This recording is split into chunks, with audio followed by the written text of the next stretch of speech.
What's up, everyone? It's Tee Becoate. We're back from a little break. We got a virtual interview with us today. You see, we at the crib with it. You see the flag in the background.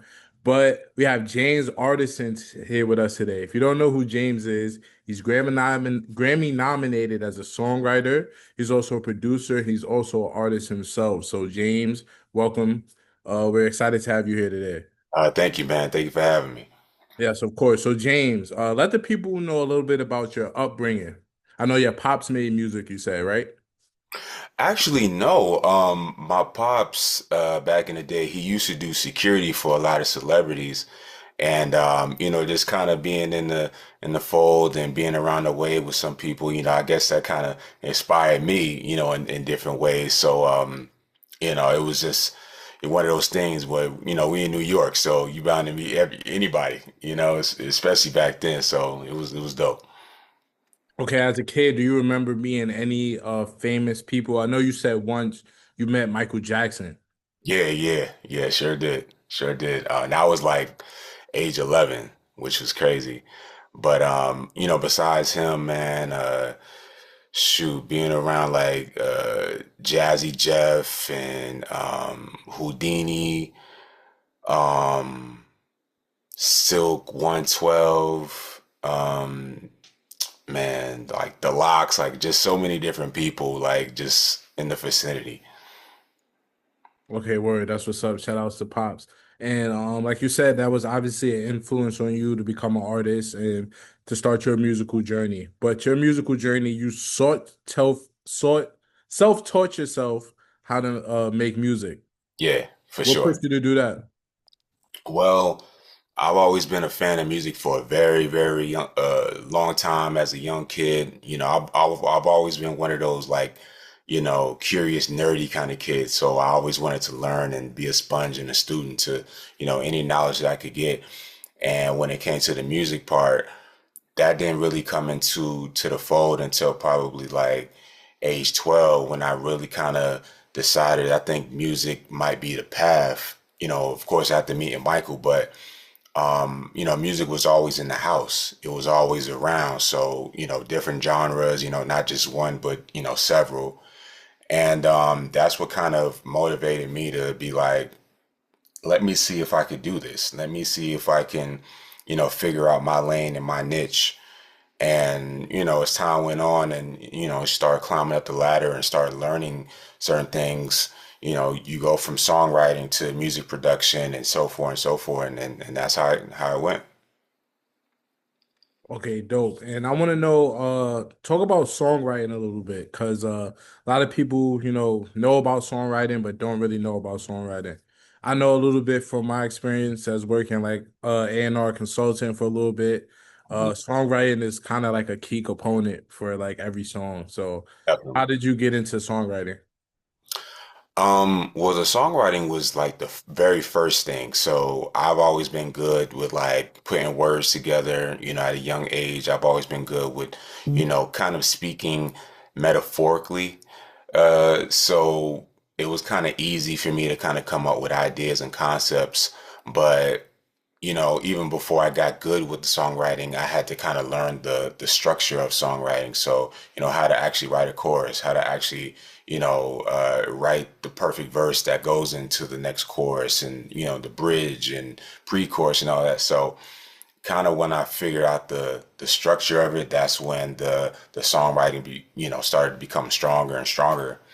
And then that's when the music production part came after that, because by then I needed to kind of put the whole puzzle together in the sense of making full songs for, me to kind of just send out to people, see what you think, let me get your opinion, would you want to sing this? Would you want to rap this? And start going from there.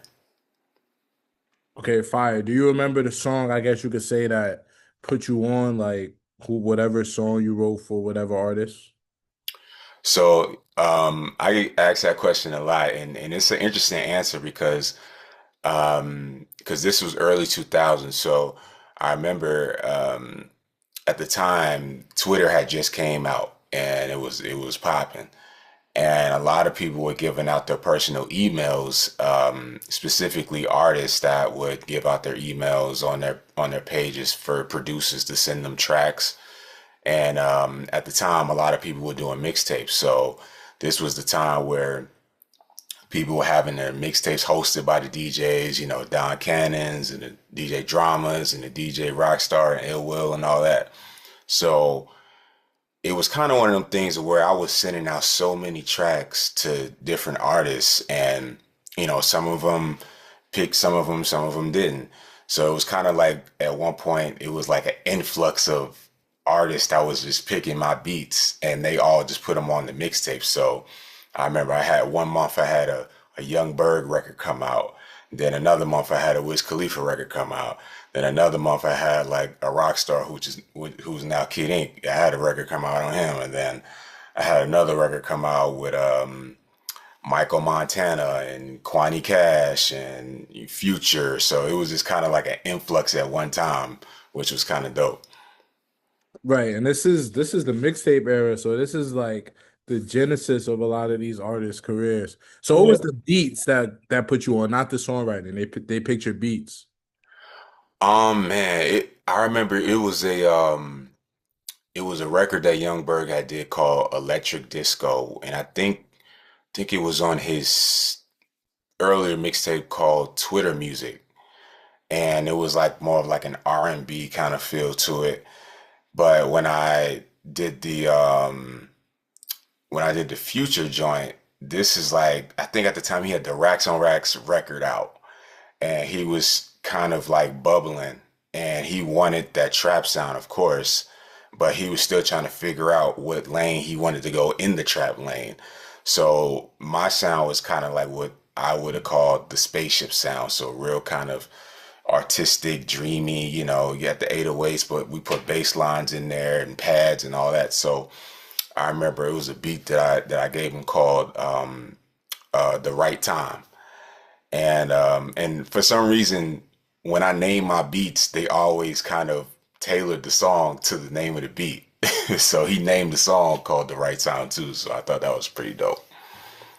Fire. I definitely was about to ask you about that because Future is one of my favorite artists. How'd you get your beats in the hand of Future? Man, with Future, it was kind of like right place at the right time. Um, because at the time I was already living in Atlanta. He was moving around. I kind of knew some of his people. And I think one day we met at Patchwork Studios in Atlanta, and I just ran into him in there, man, and I just was like, "Hey, man, I want to do some work with you. What you got going on?" And of course, this is still early Future, so he's still trying to find his way. I'm finding my way, so he was open to it, which was the dope part about it. And I just played him a pack of joints, man, and that was just one of the ones he picked. Okay, fire. Every time I hear a story about like Atlanta, I always hear Patchwork Studios. Yes, legendary studio. Legendary. Yeah. Shout out to Patchwork. But I gotta Yeah. ask you too, what about early Wiz? How'd your beats get in the hand of early Wiz Man, Khalifa? man, shout out to Wiz, man. Man, I remember this was like Cushion Orange Juice days. And really he gave out his email through Twitter. And I just hit it with the quickness. Like as soon as I seen the tweet, I immediately sent out an email, with a bunch of beats. And I really didn't hear back from him until like maybe 2 months later. But it was kind of on the random. Like it was either him or one of his people. They responded back through the email saying like, hey, we're gonna use this track here. And at the time I didn't charge him for anything because I'm still trying to grow. You know what I mean? But it was just dope because not only did he pick it, but he conversed with me via first it was via Twitter, and then I eventually got his number, and we kind of chopped it. But he was one of them dudes. He was like real hands on with the music, so he kind of gave me advice and he gave me direction. Like, hey, I want to do some more stuff. Maybe we could do this. Maybe we could do that. Like, let's collaborate type stuff. So that was cool. Okay, shout out to Wiz. What song was it? Um, If you it remember. was man. I think it was Man, what was that, man? I know it was on one of his earlier mixtapes. Because I know it came out. Matter of fact, it came out right before Cushion Orange Juice dropped. So it might have been on the high school. It's called one of his mixtapes called High School Something. Okay. I think it's on that mixtape. I remember all those early Wiz mixtapes. Yeah, That's what's up, yeah. man. That's what's up. And he was still in Pittsburgh too, so that's how you know it's still early.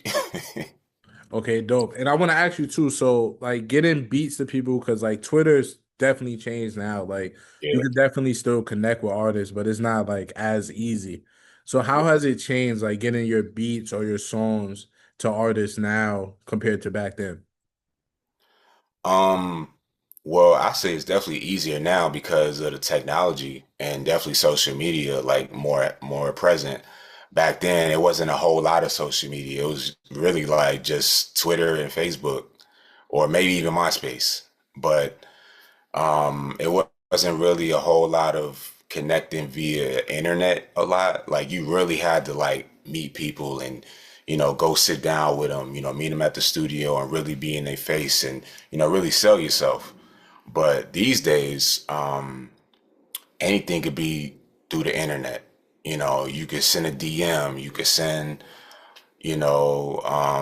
a tweet. You can send anything through the email. You can literally like go on Zoom calls and stream. You know what I'm saying? Everything is at your disposal, which is the cool part. Because now you're opening yourself up to a whole new world and a whole new way of communicating, which is cool. So I think I like it.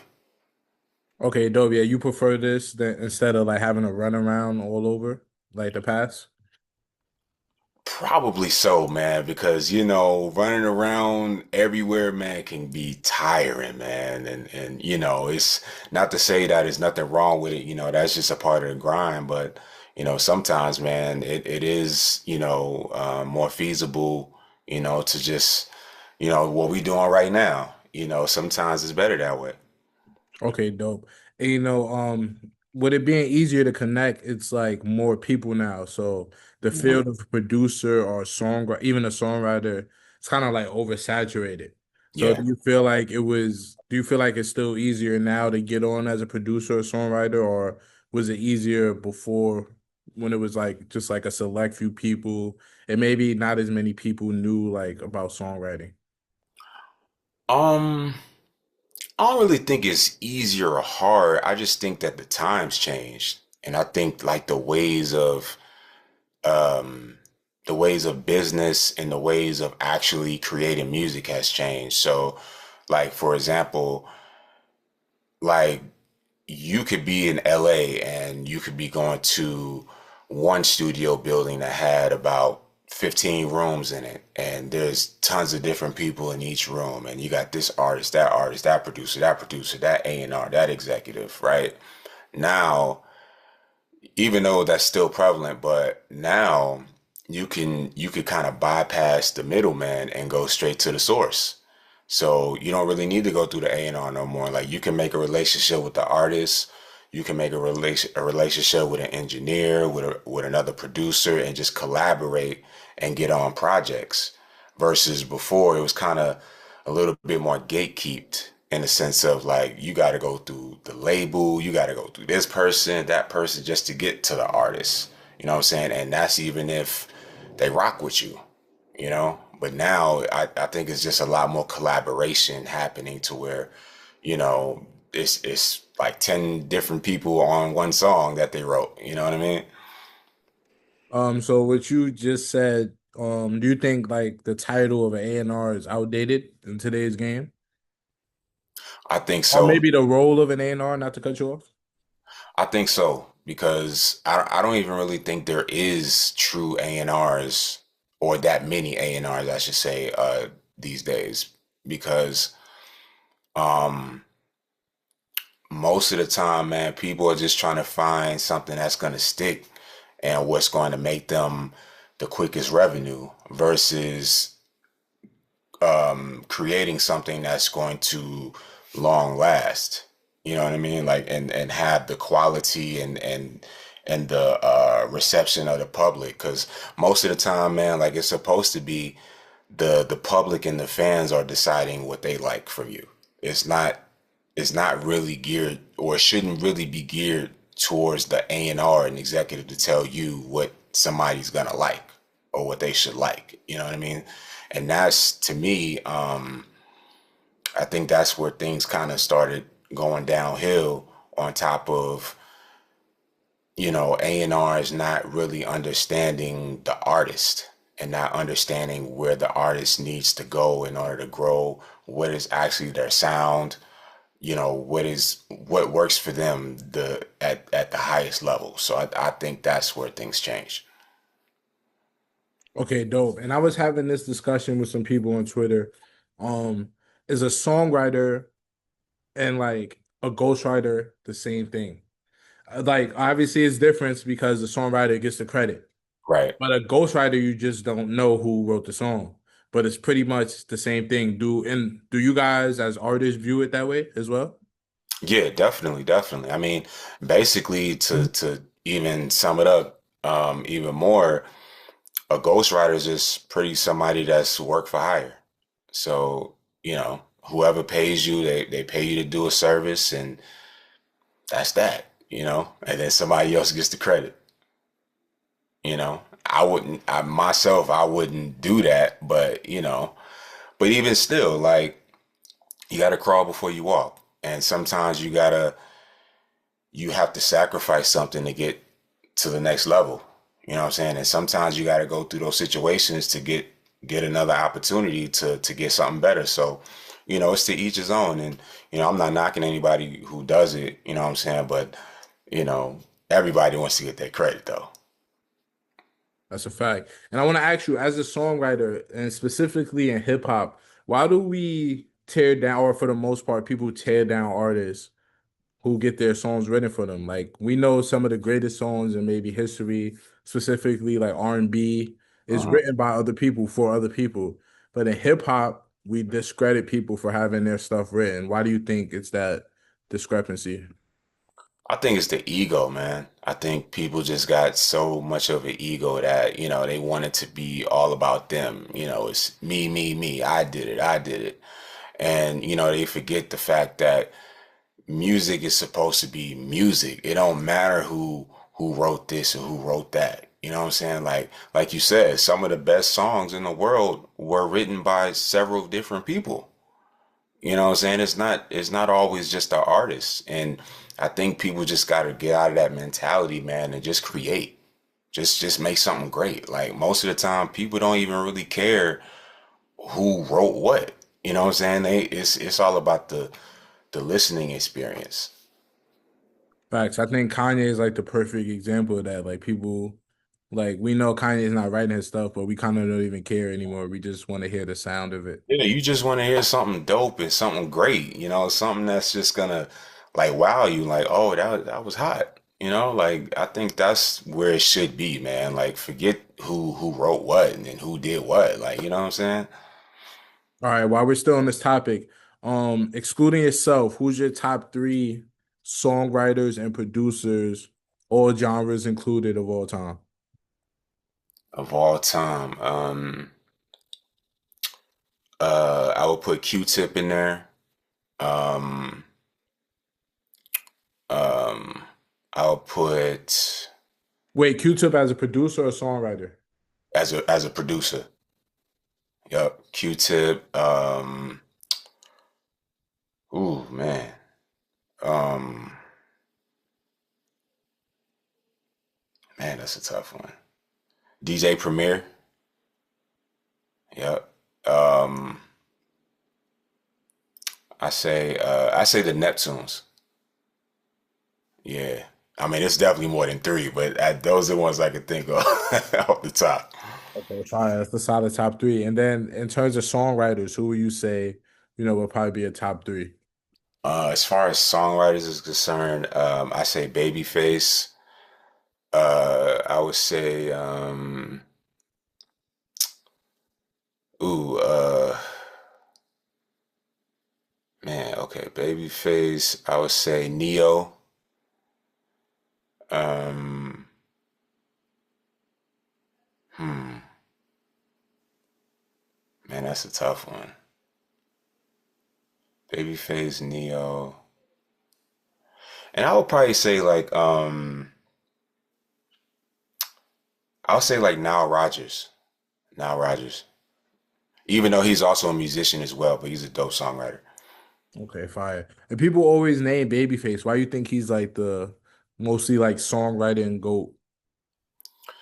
Cause he's always been versatile.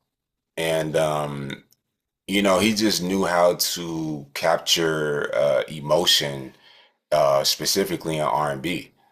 But he's written for so many other artists and other genres too. But and that also speaks to his versatility. But he just created great songs, man. Timeless music. Okay, fire. And I gotta ask you, who's the top three artists that you can name that you've written for? Top three. Or not even just written for, written for or produced, work with. Yeah. Well, for sure, Meek Mill, 112, Goody Mob, Future, Justin Bieber, um, Jay Holiday. Nah, you going crazy. I said three, you just threw like eight Yeah, legendary I'm gonna hit names you out. with it. I Like, can keep going all day, all so day. talk about some of those. Like, what's out of those? What's some of your favorite moments and memories? Because like, I'm seeing the era you coming up and you giving the beat. So you naming Jay Holiday. This is when he's popping. If you know, Mhm, you said Bieber, so this got to be early in Bieber's career.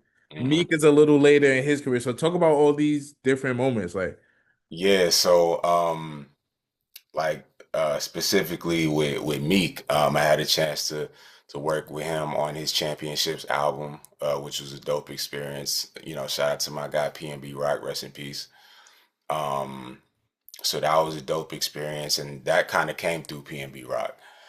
Um, with Justin, that was from his Purpose album, early 2000s, which was a dope transitional period for me because that was kind of like, my introduction to kind of start doing pop music. So that was a dope experience. Shout out to him. Shout out to the whole writing team over there. Super cool. Um, Jay Holiday, we've known each other for a long time. I've always known his management. We know a lot of the same people. And he and me and him ended up doing a single together called Gold Mine, which is one of my most popular records. So shout out to him for that. You know, Future, we already talked about that situation. Shoot, I mean, I've had records with Katy Perry. You know what I'm saying? you get with Katy Perry. A whole bunch of stuff, man. Shout out to Katie too, man. Kind of like that LA click. You know what I'm saying? Once you in LA, like you go to this spot, you go to that spot, you meet this person, that person, and at the time I was dealing with Atlantic Records, so they kind of wanted me to, start working with different artists as well. So it was just kind of like a lot of moving around in different places. So, once you start doing that, this opportunity pops up, that one. So with Katie, really just her just popping up at the studio that I was at one day. And I think we were at, it might have been either Midway Studios or Universal Studios or something like that. And she just kind of she walked into my session. I was really just like mixing beats in my session, and then somehow I guess somebody told her that I was in there, and she already knew of me. And she walked in there and she was like, "Hey, how you doing? Such and such told me to come in here. I want to hear some beats." I said, "Oh." I didn't even have time to process it. Like I was just like, "Okay, let's go." And then that's what kind of started me and her relationship. We just, always been cool, and that was that. Fire, man. That's dope. I love those music stories, just hearing those. Fire. Is one name you didn't name that I want to hear a story about if you have a story about God bless the dead, Whitney Houston. I know you was able Yeah, to work with yeah. her, you Shout were out to close Whitney. with the family. I saw in another interview. Do you have any stories of working with Whitney? Yeah, man. Shout out to I always call her Auntie Whitney, man. She was like the auntie. And Man, it's so much with that and them, man. But in a nutshell, um, I never forget it. I remember I had a meeting with Clive Davis one day, and I think at the time they were interested in signing me as a writer. Um, and Basically, I didn't even know she was gonna be in the building. Like I came solo. Like I didn't have nobody with me. I just came.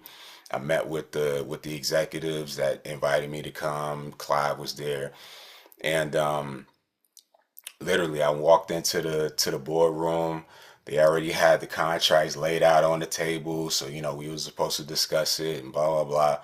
5 minutes later, here comes Whitney walking in. And I'm just so confused, right? So she was like, well, I just wanted to know, what they offered you and yada yada yada. And most of the time, people just can't walk into a meeting like that, But she's Whitney, so she walked in, and long story short, she did not let me sign that contract. She did not let me sign that contract, which in hindsight it was the best probably situation ever because come to find out it was a crazy contract. So, but me being green and new to, a lot of that stuff, man, I wouldn't have known what I was signing, man. I didn't have no legal representation or nothing, man. I was just trying to get on, you know. But, her being who she was and me being, that close with her and the family, she had that much respect for me. So that was dope. Fire, man, fire. That's a dope story. Shout out to Whitney. And it's interesting you say that. I was watching the LA Reid interview and he was kind of saying, back in the day, we had those people in the industry that kind of looked out for other black artists, and that's kind of missing today. I don't know Yeah. if that's true, but he kind of Yeah, said that. it's definitely changed, man. Definitely changed, and shout out to all the greats and those who actually cared, man. Like it's hard to really kind of say people really care about you these days, man, because it's a phony game. Okay, for sure. And before we get on to your music, we got to go back to Meek Championships album Yeah, because that's pretty much widely considered his best body of work. And if you remember the time period, this is like he's coming fresh off the beef with Drake. This was yeah, kind of his bounce back album. So like, Meek had to deliver something solid and he did. And you yeah, got to, participate on this album and you were Grammy nominated. Was yep, it for Dangerous? yep. For the Yes, dance with record. Jeremiah, and obviously we spoke on it. God bless the dead, PNB Rock. Yeah. So you spoke about it a little bit. Rock kind of put you on, but talk about that atmosphere. Working on that album. Yeah, man. Again, shout out to PNB Rock, man. I was knowing him for a long time. I actually met PNB Rock through Asian Dog years back. And really, I hadn't spoke to PNB Rock for a while, and he just kind of randomly called me one day. He was like, "Yo, Jay, um, I got this record that I'm working on with Hitmaker, which used to be Young Berg, and Young Berg, Hitmaker, was working with Meek, and at the time, I think he was like a head executive over at Atlantic, and Meek is signed to Atlantic. So they were just kind of curating his album, and PNB just kind of told me, hey, see what you think about this track. He already had like a little demo to it already.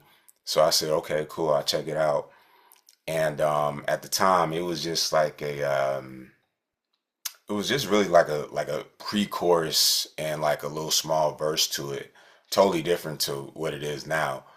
But he was just kind of giving me like the blueprint of what they would might want. So I did a demo myself, and I demoed the chorus, and I sent it to him, and he sent it to Hitmaker, and they ended up putting Jeremiah on the hook from what I sent them, and that's kind of how it was, man. It was kind of real simple. Of course, once they start getting into the fold of it, they change stuff around, and they kind of change melodies and stuff, but yeah, I pretty much wrote that hook. Fire, legendary, legendary. And that was one of the bangers off the tape. So shout out to you for that. Appreciate it. Yeah, of course. Okay, so like we said, not just a songwriter, not just a producer. You also have music out yourself. Lastly, lately, I should say, our latest music, you have City Love, with Brian McKnight Jr., and Yeah, you also have One More Thing with Robin S. yeah, yeah. So I want you to talk about those songs because they're a little different sonically, but and I want to ask you why the stark difference between the two. Yeah, man. So, I'm a huge advocate of, again, versatility. I love all genres of music. So, that's why, people can hear me go from, hip hop, R&B to, electronic house dance music. And, that's just my creativity. I kind of make what I feel and what I love, you know what I'm saying?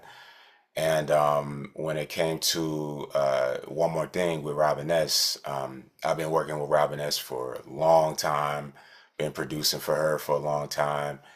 And One More Thing is actually the third record that we released together. Um, so it was just kind of something fresh and something new for the dance world. She's always on the road. She's always on tour, especially in Europe and other countries. So just to give her something new and fresh to perform, and myself.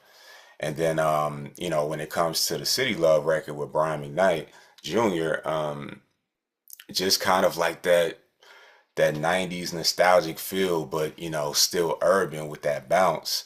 I wanted to give, the audience that, and kind of like a shock value too. Like, a lot of people was like, I didn't even know Brian McKnight had a son that sound like that. You know what I mean? So I wanted to kind of give that shock value too. Like, y'all wasn't even thinking about that, but when y'all hear the record, it's undeniable. Facts, facts. So I was listening to it. I'm like, okay, this is like the R&B vibe, like a lot of your other music is. Then I Mhm. listen to One More Thing. I'm like, wait, is this the same? This is the same artist? And then okay, I see the explanation, the difference. Okay, that's what's up. But Robin S, she's a big artist. She has like a huge Yeah, she's one of the biggest legendary. songs. Legendary, yeah. So shout out to that. That's what's up, bro. So 2025, we're nearing the end of 2025.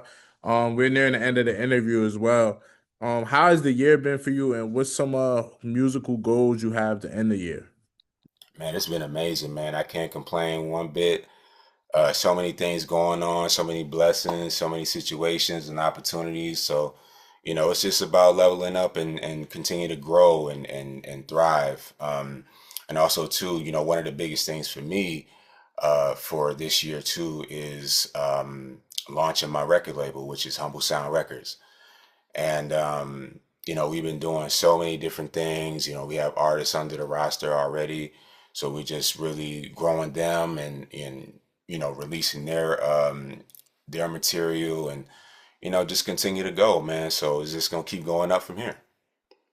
Right, and talk about that a little bit because you have Humble Sound Records and also Third Eye Recording. Yeah, so Humble Sound Records is my label imprint in conjunction with Sony Orchard. Um, I actually launched the label last year, end of last year. And this year is when we started bringing the artists to the roster. So I got 5 artists on the roster so far. And yeah, man, it's just been dope, man. We've already put out over 100 releases through, all 5 of the artists. So, it's just about cataloging. So we just building that catalog. And shout out to Third Eye Recordings too, man. That's actually the label that I'm signed to as an artist. They actually have major distribution through Universal Music Group. So I'm actually working on my debut album with them. So shout out to Third Eye. Okay, fire, fire. What can we expect that? If you can tell any details. Um, I would say probably like April-ish next year. We'll probably drop the first single off the album probably in February. But yeah, man, it's gonna be dope. Okay, dope. And with you shifting more to actually releasing music, what do you want people to know about you as an artist when they listen to your music? Um, That I'm a real artist, man. I take my artistry very serious. Music is supposed to be an experience, you know what I'm saying? So that's my whole thing, is giving a listener's experience when you listen to my music. And also too, man, just not being subjected to the norm. You know what I'm saying? I make music for the world. You know what I'm saying? I'm more of a worldly artist, a worldly person. So, you're not just gonna hear one style of music from me. You're gonna hear, a variety. You know what I'm saying? But I do that because my audience is very broad. So, I have a huge audience in Europe and a huge audience in other countries. And then I do have an audience in the US. So, it's kind of just kind of feeding everybody, at once. Okay, dope, dope. And I gotta ask you this before we get off. Being a media guy myself, I know a lot of PR people. I know how important PR is, but you said for a newer artist, PR is not shouldn't be as high on their priority list. Um, I think new artists don't necessarily need a publicist in the beginning because you're building yourself. You don't really have that much of a footprint yet. So, and what I mean by that is, if you're trying to go on major platforms and you're trying to move around, most times platforms won't pick you up because you don't have much of that presence yet. You don't have the digital footprint. So I would say the most important thing would be start building the fan base. Start building the demand around you. Start getting people familiar with you and your craft and your bodies of work. So once it's kind of, the engine is moving, now you got more to talk about. Now it's more interesting for people to start covering you. Because if you just start paying for a publicist every month in the beginning, it's kind of like you wasting money, because all they're going to tell you is, well, this platform didn't pick you up, that one didn't pick you up because they said this, they said that. Versus if you got something moving and shaking, that's when they're going to want to be interested. So it makes the job easier for the publicist then. Okay, fire. And last question before you dip, because you got a lot of gems about the game. You said that 120K number that's kind of thrown around to break an artist. You don't believe in it. That's cap. You don't need that much to break artists.